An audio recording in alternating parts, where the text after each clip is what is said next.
Yo, what's up, boys and girls? It's SwoleTrain here, and I'm back at it again with another video. So something a little bit different. I just woke up from a deep, deep slumber, and what awoke me from such a good sleep was thinking about all the good, solid budget decks that are out there right now. With regionals and tournaments right around the corner, I want to go over some hashtag budget boys decks that you can play on the cheap. They're actually pretty good, and I think that you should be playing them. As a hashtag budget boys myself, literally for the first like 6 to 8 months of getting back into this game, I didn't spend more than like $5 to $10, maybe even $20 maximum. And even nowadays, somewhat, it is of a similar case. I'm waiting for those reprints. I'm waiting for those budget options, those decks that are completely commoned out.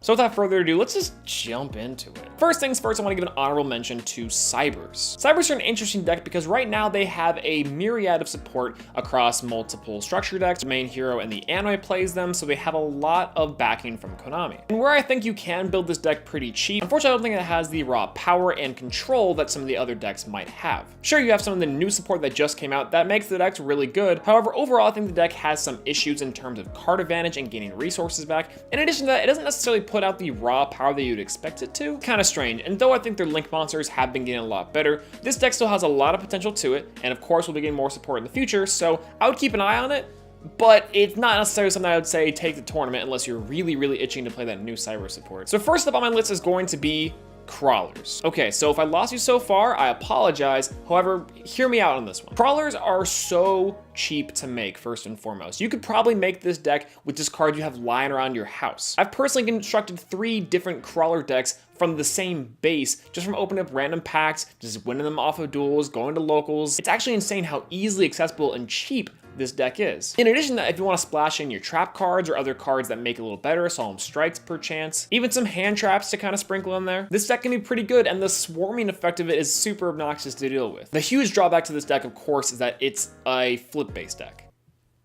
So essentially you have to be going first, and if not, then you're going to have a hard time dealing with your opponent. Some of the new support is actually really good for the deck, and the fact that we are soon to be getting a trap card monster for crawlers that does count towards its level 2 insect typing. This deck personally has a lot going for it. And again, the swarming effect is really obnoxious. Speaking of dirt cheap, let's talk about Crusadia. I keep on seeing this deck pop up in a lot of places, and I think that's for a few good reasons. The first being that the artwork is just super sick. Like honestly, this is probably one of my favorites of the whole World Legacy lore kind of things. And they've always had really cool looking designs and artwork, and the whole fantasy aspect is really cool. In addition to that, I think the way that they play and the way they gain resources and the way they interact with the board is really interesting. Crusadias are more of an OTK based deck. If you do not know, the link monsters for Crusadias do gain attack points equal to the monsters they point to. So the best OTK for going to this is having your Equimax on the board. This guy is really cool because not only does he gain the attack boost, but he also does the negation. You give your opponent a Kaiju to get rid of their big monster or a problematic thing on the board. Your Equimax gains attack points equal to that Kaiju, and then whatever it is pointing to as well. And after that, you just swing over the Kaiju for game, and there we go, it's GG. This deck is actually really fun, and it has a lot of really cool combos and potential behind it. And personally speaking, it's one that I look forward to playing quite a bit once we get the new support out and get the new link monster sometime soon. Similar to crawlers, but slightly more expensive, you won't have to dip into your wallet too much to build this deck, because each of the main deck cards are in common. The link monsters are a little bit different story, and the hardest card to get is potentially Equimax. But if you want to play a really fun deck that I think actually has a lot of potential and will be popping up in a lot of tournaments, then I highly recommend you go for Crusadias. Speaking of OTK based decks, let's talk about dinos. Now, dinos have been in and out of favor in rogue strategies and meta strategies for, I don't know, God knows when. It's one of the most consistent archetypes that you see pop up every now and again. Not only does this deck have an insane boss monster in the form of Ultimate Conductor Tyranno, it also has great searches like Solean Overraptor and Overtex, and a lot of really dominating, cool combos that you can make with this deck. You can either play a slightly pure version, or you can add things in like Shadalls. We've seen the Lightsworn dinos, zombie dinos. I think it's a really cool modular playstyle. It's really simple to pick up, and you can build this deck for insanely cheap. To get a lot of the good base cards, I recommend purchasing 3 of the Dino Smashers structure deck. Inside the structure deck, you get cards like Ultimate Conductor Tyranno, you get Solean Overraptor, the Babies, Lost World, Twin Twisters, in fact. Seriously, you get a lot of really great value out of just this one structure deck. I personally picked up 3 of them back in the day, and I don't regret it. In addition to that, if you want to make this deck super good, you can add things like Double Evolution Pill, Overtex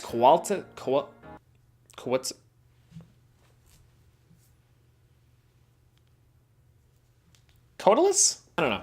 to make this deck really, really good. Dinos, I think, are a great investment if you're one, looking to get into the game competitively just for the first time, or if you're looking to get a deck that's going to last the future competitive metas. A viable rogue strategy with a lot of really cool combos, highly recommend. Now, surprisingly enough, the next one on my list for the hashtag Budget Boys decks is going to be Ultrageist. I know what you're thinking. Whoa, I know Kung Fu. Okay, now, Ultrageists are one of the best decks inside of the meta currently. In fact, they have a lot of really great control options, a lot of really cool summoning things, and their main deck monsters have an array of abilities that make the deck super viable. I was fortunate enough to pick up a playset of some of the more expensive Ultrageists back when they were like 50 cents each, because your boy does research and your boy knows what's gonna be high. But right now, you can pick up the playsets of all of them for not too much. In fact, you may have to sprinkle in some other cards in there, like Anti-Spell Fragrance or Solemn Strike, Solemn Warning. Pot of Desires, maybe, if you're feeling lucky. Pot of Duality, especially. If you're looking for something a little more technical and has a little more spice, then Ultrageist is probably the one for you. If you like decks like Paleozoic Frogs or anti-meta strategies, then I will say you will have fun with this one. And the last deck on this list is here because it is the most expensive of these budget options. But wait, if it's expensive, then why is it on the budget list? Okay, so here's the thing. Cyber Dragons are actually incredible right now. Not only is the new support absolutely amazing for the deck, but you can end on insane boards. I once did 2 infinities, 1 turn. However, being a fan favorite, and of course being an anime archetype with St. Truesdale and Yu-Gi-Oh! GX, there's a lot of hype surrounding these cards and a lot of hype surrounding the new support. Currently, as I'm making this video, cards like Cyber Emergency, Cyber Rev System, even Cyber Dragon Hers, which are staple 2s and 3s of inside of this deck, are pretty pricey. The only reason I'm really putting this on this budget list, if you already are a fan of Cyber Dragons, if you're already curious about picking up the new support, then you probably already have a nice Cyber Dragon base that you can just sprinkle in the new cards and not have to spend that much money. And you can cut costs and cut certain corners here and there of Cyber Dragons. Because it is an OTK deck, there's not a whole lot you can do to mess that up. Now, I will say, if you're just starting out and you're looking for a deck to play, I don't recommend picking up Cyber Dragons immediately. Just because I think the cost is going to be a little bit too high. I don't necessarily think the Cyber Dragons are going to be staying around for that much longer, just because that's kind of the cycle of things. They come in and out of fashion with new support. It's kind of a hype, and then... but who knows. But overall, all these decks perform super well. They all have really cool combos. And personally, I'm a huge fan of the card art. I'm a huge fan of how these decks play. If you're a hashtag budget boy like myself, and you're looking to pick up decks on the cheap, I'd highly recommend going for these ones here. I'll have some links in the description down below for some deck profiles if you guys are interested in knowing how the deck plays or how the deck functions, or if you're looking for some ideas of different tech. What do you guys think? Do you guys like these decks on my list? Do you guys like Dinos, Ultrageists, Cyber Dragons, yada, yada, yada? What decks do you think are really good and also pretty budget right now? Let me know in the comments down below. If you guys like the video, make sure to leave it a like. If you want to see more, please subscribe. Got a lot more videos coming in the pipeline, so stay tuned for that if you want to. But yeah, that's all I gotta say. Peace out.